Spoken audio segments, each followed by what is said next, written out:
வணக்கம். வாங்க மார்ச் 13, 2026க்கான முக்கியமான நடப்புகள் என்னென்னு வேகமா ஒரு பார்வை பார்த்துடலாம்.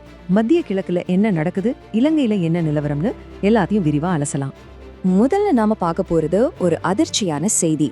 இஸ்ரேல் பிரதமர் பெஞ்சமின் நெதன்யாஹூ ஈரானோட உச்ச தலைவர் அயதுல்லா அலி காமெனியோட மகன் மோஜ்தபா காமெனிக்கு ஒரு நேரடி எச்சரிக்கை விடுத்திருக்கார். இது ஏற்கனவே 2 நாடுகளுக்கும் நடுவுல புகஞ்சிட்டு இருக்கிற பிரச்சனைய இன்னும் அதிகமாக்கியிருக்கு.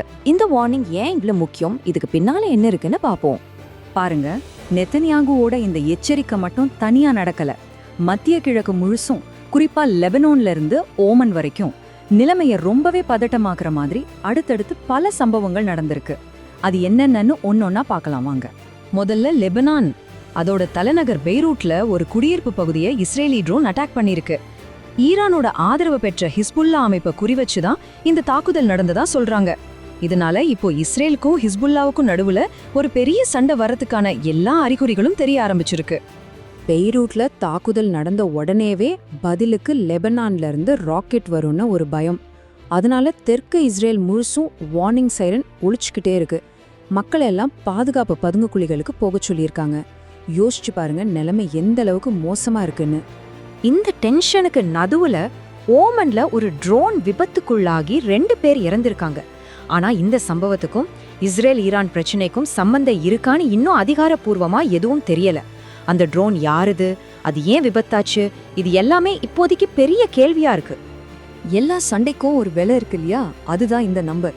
சிரியால சமீபத்துல நடந்த ஒரு தாக்குதல்ல கொல்லப்பட்ட 45 ஈரானிய வீரர்களோட உடல்களை அவங்க நாட்டுக்கு திருப்பி அனுப்ப ஒரு விமானம் தயாராகிட்டு இருக்கு.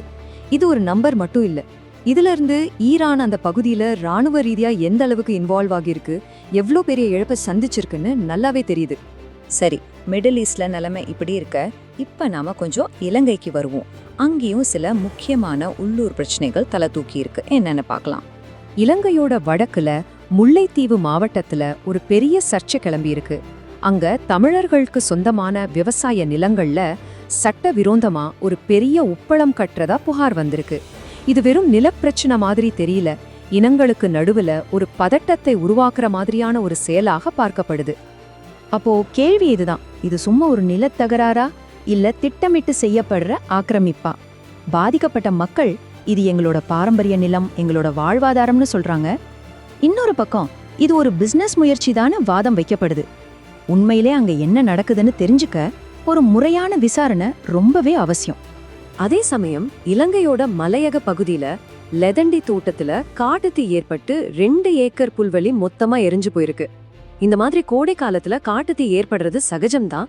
ஆனா இது அந்த பகுதியோட இயற்கை சூழலுக்கும் பல்லுயிர் பெருக்கத்துக்கும் ரொம்பவே பெரிய ஆபத்தா இருக்கு. சரி, ஒரு பக்கம் அரசியல் உள்ளூர் பிரச்சனைகள்னு போயிட்டு இருக்க, இப்போ எக்கனாமி பக்கம் வருவோம். உலக பொருளாதாரத்திலயும் சில முக்கியமான மாற்றங்கள் நடந்திருக்கு. என்னன்னு பார்க்கலாம் வாங்க. பொதுவா உலகத்துல எங்கேயாச்சும் பிரச்சனைனா முதலீட்டாளர்கள் உடனே தங்கத்துல முதலீடு பண்ண ஆரம்பிப்பாங்க. அது ஒரு சேஃப்டியான ஆப்ஷன் அவங்க நினைக்கிறாங்க. நாம முன்னாடி பேசின மிடில் ஈஸ்ட் டென்ஷன் காரணமா இப்போ தங்கத்தோட விலையில பெரிய ஏற்ற இறக்கம் தெரியுது.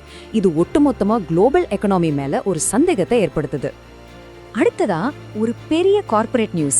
ஜெர்மனியோட ஃபேமஸ் கார் கம்பெனி வோல்க்ஸ்வேகன் 50,000 ஊழியர்களை வேலையை விட்டு தூக்க போறதா சொல்லியிருக்காங்க. யோசிச்சு பாருங்க, 50,000 பேர். இதுக்கு காரணம் என்னன்னா, அவங்க பெட்ரோல் டீசல் கார்கள்ல இருந்து எலக்ட்ரிக் கார்களுக்கு மாற போறாங்க.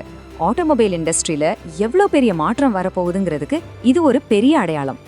சரி, இவ்ளோ விஷயங்கள் பார்த்தோம். மிடில் ஈஸ்ட் டென்ஷன்ல ஆரம்பிச்சு உள்ளூர் பிரச்சனை, உலக பொருளாதாரம் வரைக்கும். அப்போ இது எல்லாத்துல இருந்தும் நாம தெரிஞ்சுக்க வேண்டிய முக்கியமான விஷயம் என்ன? இன்னைக்கு நாம பார்த்ததுல 3 முக்கியமான பாயிண்ட்ஸ் இருக்கு. 1, மத்திய கிழக்குல அமைதி குழைஞ்சு பதட்டமான சூழல் நிலவுது. 2, இலங்கையில நிலம் மற்றும் வளம் சம்பந்தமா பிரச்சனைகள் வந்திருக்கு. 3, உலக பொருளாதாரம் ஒரு நிலையற்ற தன்மையில இருக்கு. இது 3மே தனித்தனி விஷயம் மாதிரி தெரிஞ்சாலும் ஒன்னோட ஒன்னு சம்பந்தப்பட்டதுதான். இன்னைக்கு நடக்கிற விஷயங்கள் தான் நாளைக்கு என்ன நடக்க போகுதுன்னு முடிவு பண்ணும். மத்திய கிழக்கு மோதலோட அடுத்த கட்டம் என்னவா இருக்கும்? இலங்கையில அந்த பிரச்சனைக்கு ஒரு தீர்வு கிடைக்குமா? பொருளாதாரம் எந்த பக்கம் போகும்? இந்த கேள்விகளோட இன்னைக்கு முடிச்சுக்கலாம். நாளைக்கு என்ன நடக்குதுன்னு பார்ப்போம்.